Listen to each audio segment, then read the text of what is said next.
magulang ay kailangan sa mga batang manonood. Lupahangin na tubig at sa langit mo, sana'y umimlay ako. Hindi ka pwede kunin sa akin, Surosan! Ako lang ang kamag-anak na hindi ikaw! Nagamit mo lang siya para pagkaperahan. Ikaw ba tong nagkalat ng tungkol kay Andre? Ang tingin mo sa akin, traidor? Ha? Si Mr. D, hindi mo ba pagdududahan? Lahat ginagawa ko para sa'yo at ikaw anong ginagawa mo? Yung pati si Rosan, idadamay mo, you're gonna destroy that child's life. Uuwi lang ako kapag matutulog ka na. Tapos pagmulat ng mga mata mo sa umaga, andito na ako uli. Ako una mong makikita, anak. Kung hindi ka kasi nagmula Action Star, ito sana hindi nangyari to! Hoy! Huwag mo ako sinisigawan at huwag mo akong masisisi ha! Pwedeng-pwede akong maghanap ng mas mayaman pa kay Celeste, tanda mo yun! Hindi maghanap ka! Hinahamon mo ba ako? Eh, huwag na tayo magtakutan! Ako na pinili mo eh! Pangatawanan mo na ako! Gaano katotoo yung balitang nagbenta ka daw ng kapatid mo, Andre? Binenta po ng nanay ko yung kapatid ko nang hindi ko nalalaman. Sana po hindi kayo magalit kay Kuya Andre. Mabait po siya. Kundi nga po dahil sa kanya at kay nanay, hindi po ako makakalis kina Tita Jo. Gusto mo pa rin naman kumita ng pera, hindi ba? At ako naman, makukuha ko ang gusto ko kay Andre. Bakit? Ano bang gusto mo? Simple lang ang gusto ko, Egay. Ang hindi matuloy ang kasal ni Andre at ni Mikmik. Ano? Bakit naman? Dahil ayoko, okay? Hindi ko gusto si Mikmik para kay Andre. Kaya pwede ba huwag ka na masyadong maraming tanong? Gagawin mo ba o hindi? Sabi ko na nga, be. Hindi lang talent ang tingin mo dyan kay Andre. Andyan pa rin ba tayo, ha? Andyan pa rin ba tayo, ha? Dumi mo talaga mag-isip. Wala na akong hinihiling kapalit para sa akin. Pero kay Andre, come on, narinig mo namang kumanta yung tao, di ba? He'll be an international star. At hindi ako titigil hanggat hindi niya naabot yon. I just want the best for him. Alam mo, Egay, hindi na importante sa akin ang opinion mo. You don't have to agree with me. Ang tanong ko lang is, gusto mo pa ba ng pera? Are you in or are you out?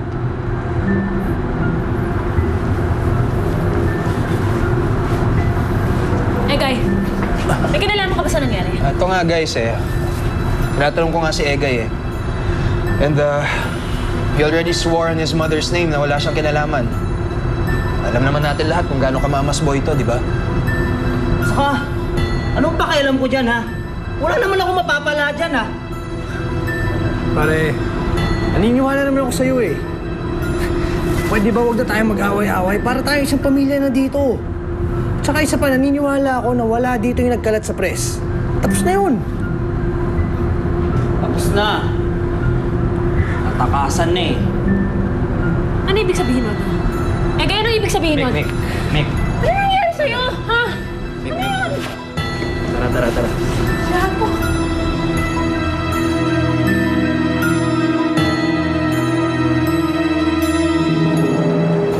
Halika na, Rosa. Pasensya ka na, Remy, Pero hanggang dito lang kasi namin inaalaw yung mga bisita, Ayaw kasi ni Ma'am Gina na may magselos sa ibang bata. Alam niyo naman, ulila na lahat na nandito. Naiintindihan ko yun. Roseanne, anak, hanggang dito na lang muna kami ng Tito Eric mo tsaka ng Lola Simang mo, ha? Kailan po ko tayo magkikita ulit? Hindi ba? Sabi ko sa'yo na pagkising mo, nandito na ako agad. Kung pwede nga lang ako dito matulog para hindi tayo magkahiwalay, gagawin ko yun. Good night, anak. Huwag ka mag-alala, walang mananakit sa'yo dito. Ha? Love you. Uubusan ng lola! Magtitiro!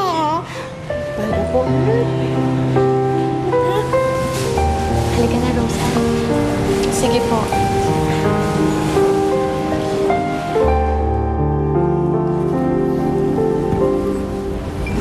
Di, salamat ha. Nandiyan ka pa rin palagi para sa akin. Ikaw lang naman, Dre, ang nagbabago Mas lalo na pag na-inlove ka. Sorry din nga pala kung pakiramdam mo hindi ako nakikinig sa'yo. Nakikinig naman ako eh. It's just that, pagdating talaga sa pag-ibig, ewan ko ba, hindi ko mapigilan yung sarili ko eh. Pero hindi ibig sabihin nun na hindi kita ginagalang bilang manager ko. Buti naman kung ganun. Ano na nga pala mangyayari kay Roseanne? Kung talagang ginagalang mo ako bilang manager mo, huwag ka nang makialam sa issue ni Roseanne. Masyado nang maraming tumatakbo dyan sa utak mo, mabuti pa asikasuhin mo na lang ang kasal mo and leave Roseanne to me. Okay? Aalagaan ko siya katulad ng pag-aalaga ko sa'yo.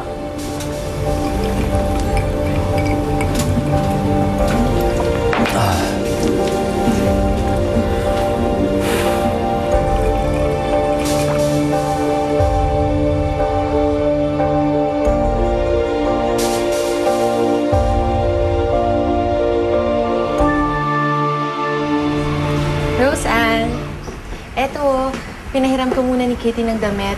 Bukas pa kasi makuha yung gamit mo eh. Pasensya ka na. Luma na to eh. Okay lang. Miss Lala, salamat po ah. Salamat din, Kitty. Sige, alam mo kung saan yung banyo, diba? Magpalit ka na para makatulog ka.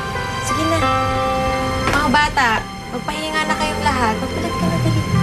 Bago yan, magdasal muna, ha? Oo. Sige, good night. Tulog na.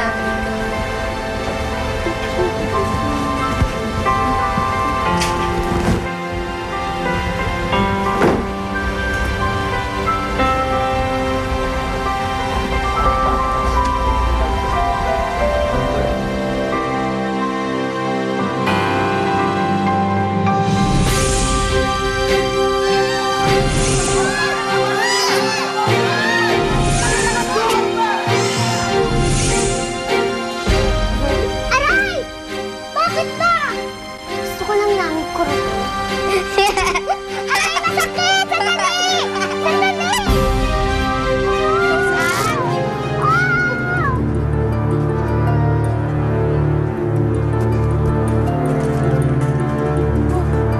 Roseanne, bakit ka umiiyak? Roseanne, bakit? Anong nangyari sa'yo? Shh, Roseanne, anong nangyari sa'yo?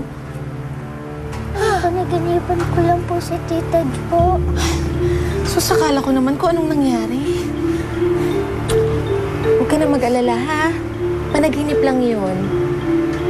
Ang isipin mo, nandito ka na. Safe ka dito. Okay? Opo. Huwag ka na umiyak. Sige, humiga ka na para makatulog ka. Magdasal ka muna, ha? Para wala nang masamang panaginip. Huwag ka na umiyak, ha?